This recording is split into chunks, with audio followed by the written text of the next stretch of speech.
오늘 생명의 말씀은 요한복음 21장 1절부터 7절까지 말씀입니다. 그 후에 예수께서 디베랴 호수에서 또 제자들에게 자기를 나타내셨으니 나타내신 일은 이러하니라.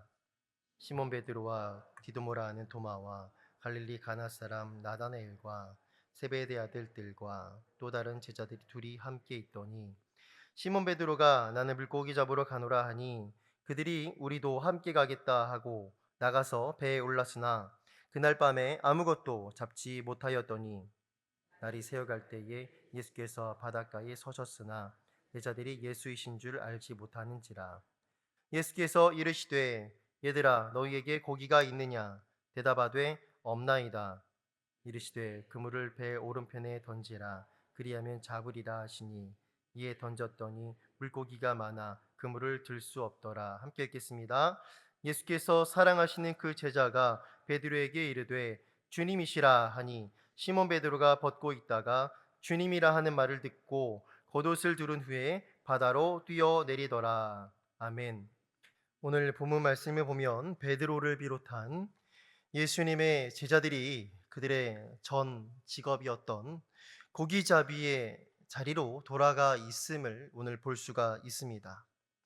이들은 예수님께로부터 사람을 낚는 어부, 물고기를 낚는 어부가 아니라 사람 낚는 어부로 부름을 받았고, 그리고 배와 그물은 이들의 전 재산이라고 할 수 있죠. 그 배와 그물을 다 버려둔 채 예수님을 따랐었지만 어느새 오늘 본문을 보니까 그 버려두었던 그 그물을 다시 꺼내들고 예전의 삶으로 돌아가 있는 것을 볼 수가 있습니다. 오늘 본문에 등장하는 그 어느 날 밤에 베드로는 이 베드로를 필두로 해서 7명의 제자들이 디베랴 호수, 여기 갈릴리 호수인데요. 디베랴 호수에서 밤새도록 그물을 던집니다. 근데 놀랍게도요, 고기잡이가 이들의 전 직업이었다고 했잖아요. 그럼 제일 잘하는 게 고기를 잡는 일일 텐데 이들이 노력한 결과는 밤이 새도록 아무것도 없었습니다. 밤새도록 그물을 던졌지만 신기하게도 한 마리의 물고기조차 그 그물 안에 들어오지 않았던 것입니다. 하나님의 아들 예수님과 예수 그리스도와 늘 동고동락하고 같이 자고 같이 밥 먹고 배우고 동행하며 치유하시고 전도하는 그 놀라운 역사 현장에 함께 동행하던 그 제자들 그 자리에서 이제 다시 옛날의 삶의 그 옛 자리로 돌아온 제자들인데 그들이 예수님이 안 계신 그 현장 가운데에서 밤이 새도록 노력하며 그물질을 자기들이 어떻게 보면 제일 잘할 수 있는 그거잖아요. 근데 그것을 열심히 최선을 다해서 한 결과마저 허탕이고 텅텅 비어 있을 때 이 제자들의 마음 상태는 어떠했을까요? 그런데 오늘 본문을 보면 바로 그 실패의 자리, 아무리 노력을 해도 되는 게 없는 그 텅 비어 있는 이들의 삶의 그 현장에 예수님께서 부활하신 예수님께서 다시 찾아오셨음을 볼 수가 있습니다. 예수님은 제자들에게 뭐라고 말씀하시죠? 그물을 배 오른편에 던지라 말씀하셨고, 그리고 그 말씀 그대로 순종한 제자들은 어떻게 되죠? 그물을 끌어올리기 힘든 정도의 어마어마한 양의 물고기를 잡게 됩니다. 이후 문맥을 보면은 큰 물고기 153마리를, 작은 물고기가 아니라 큰 물고기 153마리를 잡게 되었던 것을 알 수 있죠. 근데 이 제자들이 타고 있던 배는요, 우리들이 상상할 수 있는 대형 여객선도 아니었고, 요즘에 잘 만든 이렇게 철판으로 만든 큰 어선도 아니었습니다. 본문 8절을 보면 알 수 있듯이 작은 고깃배였습니다. 나무로 만든 작은 고깃배였어요. 그런 작은 배에서 그물을 오른쪽으로 던진다고 해서 어장이 달라질까요? 어장이 달라질 수가 없죠. 그냥 여기서 여기 던지는 건 어장이 똑같은 어장인 거예요. 그럼에도 불구하고 예수님의 말씀 그 한마디에 순종한 결과는 뭐였습니까? 자기들이 제일 잘할 수 있는 어부로서의 물고기 잡는 걸 제일 잘할 수 있는데 그들이 최선을 다해 노력한 그 결과가 허탕이었잖아요. 그 밤새 노력한 그것의 결과가 허탕이었는데 그 허탕, 텅텅 비어 있음을 다 뒤엎고도 남을 만큼의 결과였다라는 것입니다. 하나님의 말씀과 그 말씀에 따른 순종의 결과값이 그렇다라는 것이죠. 예수님은 제자들의 실패를 한 번에 다 뒤엎어버려 주셨고 그들의 텅 비어 있는 마치 이들의 심령과도 같지 않았을까, 이들의 삶과도 같지 않았을까라고 생각을 해보게 되는데요. 그러한 텅텅 비어 있음을 주님께서 풍성함으로 가득 채워 주셨다라는 것이죠. 말씀 한마디로요. 그런데 베드로는 오늘 본문에서와 비슷한 일을, 오늘 본문에 기록된 21장에 기록된 일과 비슷한 일을 이미 전에 한 번 또 경험했던 적이 있었죠. 베드로가 예수님을 따라가기 전에, 제자로 예수님을 따라가기 전에 그 어느 날, 그날도 베드로는 밤이 새도록 수고하고 애를 썼지만 참 놀랍게도 밤이 새도록 그물을 던졌는데 그 그물 안에 한 마리도 고기가 들어가지 않은 거예요. 마치 다 피해가는 것처럼. 예수님께서는 그런 베드로에게 뭐라고 말씀하셨죠? 깊은 데로 가서 그물을 내려서 고기를 잡아라 라고 말씀해 주셨고, 베드로는 그 말씀에 의지하여 그물을 내렸던 적이 있었습니다. 누가복음 5장 5절에 이런 말씀이 기록되어 있어요. 시몬이 대답하여 이르되 선생님, 우리들이 밤이 새도록 수고하였으되 잡은 것이 없지만은 말씀에 의지하여 내가 그물을 내리리이다. 베드로는 말씀에 의지하여 깊은 데로 가서 그물을 내렸습니다. 그리고 그 결과는 고기를 잡은 것이 힘이 많아 그물이 찢어질 지경이었습니다. 그 일로 인해서 베드로는 예수님의 무릎 앞에 엎드리게 되었고, 예수님 그런 베드로를 향해서 뭐라 말씀하셨죠? 이제 사람을 낚는 어부가 될 것이다 말씀을 하셨습니다. 예수님은 고기를 낚는 어부였던 베드로를 이제 고기가 아니라 사람을 낚는 어부로 부르신 것이었죠. 내 능력과 내 노력으로 아무것도 절대 도저히 아무리 최선을 다해도 이룰 수 있는 것이 없는 바로 그때에 예수님의 말씀에 순종함으로 수많은 물고기를 잡을 수 있었던 베드로, 그 사건은 이제 말씀에 순종하는 삶을 통하여서 사람을 낚는 그런 영적 어부로서의 사명을 감당하게 될 것을 미리 보여주시고 경험하게 하시는 하나의 사건이었다라고도 우리가 볼 수가 있습니다. 우리도 마찬가지죠. 우리가 최선을 다해 노력한다고 해서 그것만큼의 결과가 다 나오는 인생이 아니지 않습니까? 사역도 마찬가지고 교회 봉사도 마찬가지고 우리 가정에서의 자녀를 키우는 것도 마찬가지인 것 같아요. 우리가 때로는 최선을 다해 노력을 하지만 결과값이 아무것도 없는 것 같은 때가 있습니다. 그러나 기억할 것은 주님의 말씀 한마디면 사실 다 되는 줄로 믿습니다. 그리고 다 주님의 때가 있고 또 주님은 그 주님의 말씀에 의지하여 순종하며 나아가는 사람을 통하여 하나님께서 하나님의 일들을 이루어 가시는 줄로 믿습니다.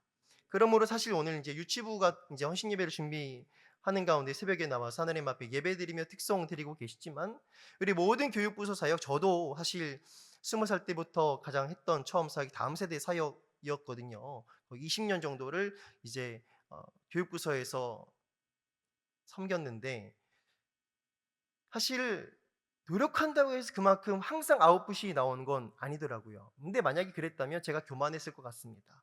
역시 내가 손 대는 것마다 역시 내가 잘해서 역시 내 실력이 이렇구나 교만했을 것 같아요. 그런데 도저히 아무것도 안 될 것 같은 그런 상황에서도 하나님 역사하시면은 부흥이 일어납니다.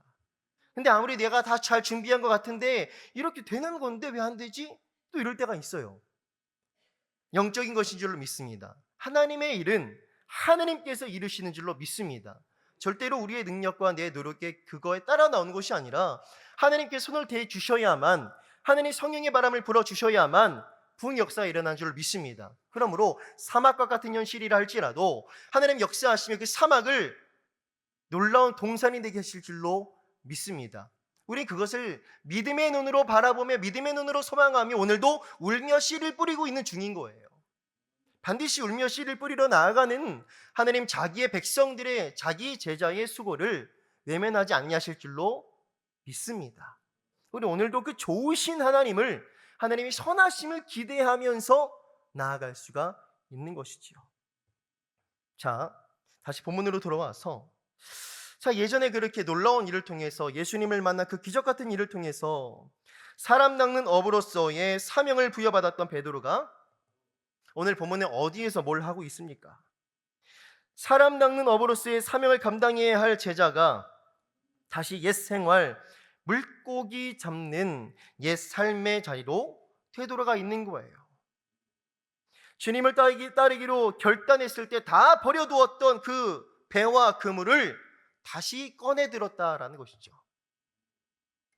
오늘 본문에서 예수님은 베드로를 처음 부르셨을 때에 그러하셨던 것처럼 이제도 실패의 자리에 여전히 서 있는 베드로를 찾아오셔서 책망하시는 것이 아니라 다시금 하나님 자기의 능력을 보여주시면서 나아가 사명을 부여하여 주시는 모습을 오늘 21장을 통해서 볼 수가 있습니다. 밤이 새도록 열심을 다해 노력하고 고생했지만 아무것도 잡지 못한 바로 그때에 그 공허한 실패의 삶의 치열한 현장 속에 직접 찾아와 주셔서 내가 내 능력으로 절대 하지 못하는 것, 할 수가 없는 것, 주님의 능력으로 가능하게 하여 주시고 가능함을 또한 확인시켜 주시고 더 나아가 다시 사명을 맡겨주시는 우리 주님, 내가 내 능력으로 무언가를 이루면서 승승장구하며 잘 나갈 때가 아니라 내가 실패하여 낙심에 쓰러져 있을 때에 철저히 내가 비워지고 죽어져 있을 수밖에 없는 바로 그 자리에 찾아와 주셔서 주님의 능력을 다시 보여주시고 사명을 부여하여 주시는 우리 좋으신 하나님이다라는 것입니다. 하나님 오늘 본문 속에 베드로에게 그러하셨던 것처럼 예전에 구약의 모세에게도 그러하셨었죠. 하나님은 모세가 이집트의 왕자로서 파라오의 아들로서 공주의 아들로서 그 강대국의 부와 권력을 다 누리고 있을 때가 아니라 살인자요, 도망자요, 이방 나그네 신세로 그저 미디안 광야 사막 저 구석 아무도 알아주지 않고 잊혀질 수밖에 없을 것만 같은 그 현실, 한 구석, 심지어 내 양떼도 아니고 장인 이드로의 양떼나 돌보고 있던 바로 그때에 그를 찾아가 주셨다라는 것입니다. 내가 누구이기에 바로에게 가며 이스라엘 자손을 애굽에서 인도하여 내겠습니까? 라고 고백하는 한없이 낮아져 있고 비워져 있는 그 모세에게 하나님은 자기의 능력을 보여주시면서 사명을 맡겨주셨다는 것을 우리는 출애굽기 말씀을 통해서 알 수가 있습니다. 하나님은 우리에게도 그러하십니다. 하나님은 우리가 남들보다 뭔가 더 잘나고 더 대단해서 부르신 것이 아닙니다. 하나님 능력이 부족해서 능력이 많은 자들을 찾아다니시는 그런 분이 아니라는 것이죠. 한없이 연약하고 부족한 우리에게 그저 부족하기 때문에 더 하나님만 의지할 수밖에 없는 그런 사람들에게 자기의 능력을 보여주시고 사명을 맡겨주신다라는 것이죠.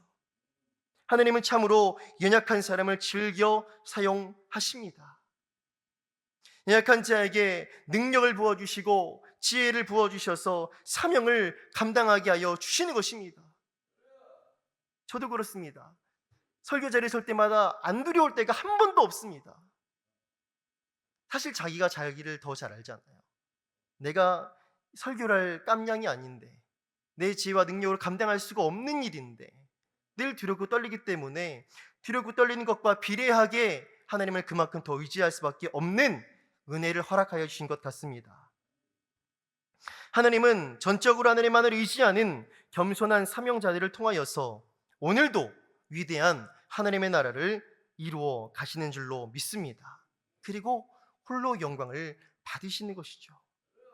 나는 죽고 오직 예수 그리스도로 살아가는, 예수님을 믿는 믿음으로 살아가는 하나님 절대 의존적인 그 믿음의 사람들을 통하여서 하나님 나라의 위대한 일들을 신생중앙교회를 통해서도 우리를 통해서도 우리의 가정을 통해서도 이루어 가실 것을 기대하시는 믿음을 가지시기를 주님의 이름으로 축복합니다.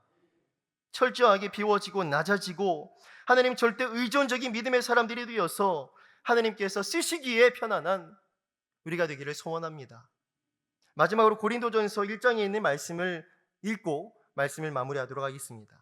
형제들아 너희를 부르심을 봐라.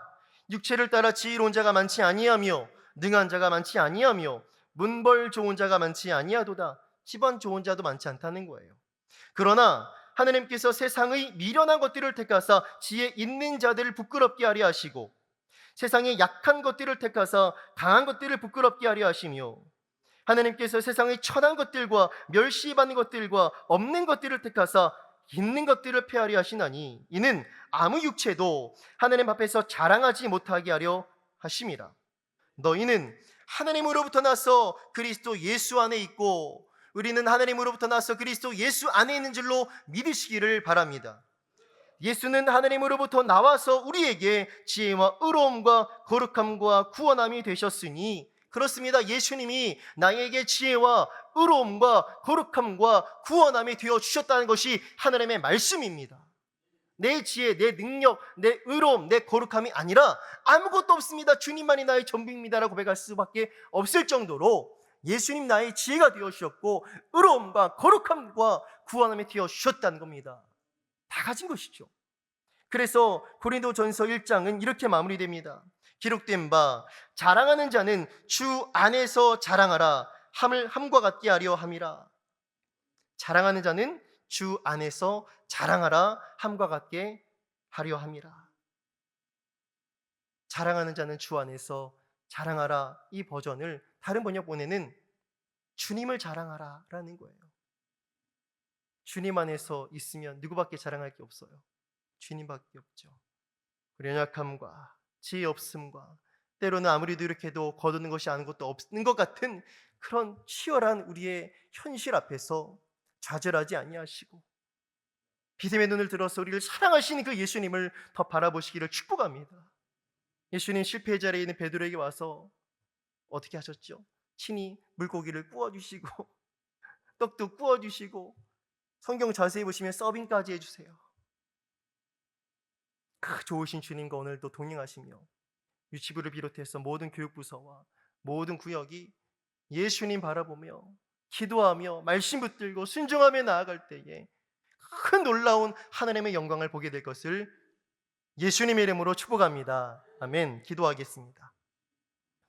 하나님, 이 새벽에도 우리를 깨워주시고 하나님의 말씀 앞에 설 수 있는 은혜를 주심에 감사를 드립니다. 오늘도 하나님의 말씀 붙들고 살 것을 소원하오니 우리가 붙들고 있는 하나님의 그 말씀을 통하여서 우리를 오늘도 붙들어 주시고 주님 부르시는 그 날까지 하나님 말씀 안에서 믿음과 순종으로 승리하며 하나님의 영광을 목도하고 그 하나님의 영광을 드러내며 하나님께 영광 돌리며 살아가는 오직 예수로 자랑하며 살아가는 신생중앙교회 되게 하여 주시옵소서. 오늘 귀한 예물 드린 손길이 있습니다. 이 마음의 소원 중심 하나님이 아시오니 주님께서 갚아주시고 응답하여 주시옵소서. 예수님 이름으로 간절히 기도드리옵나이다. 아멘.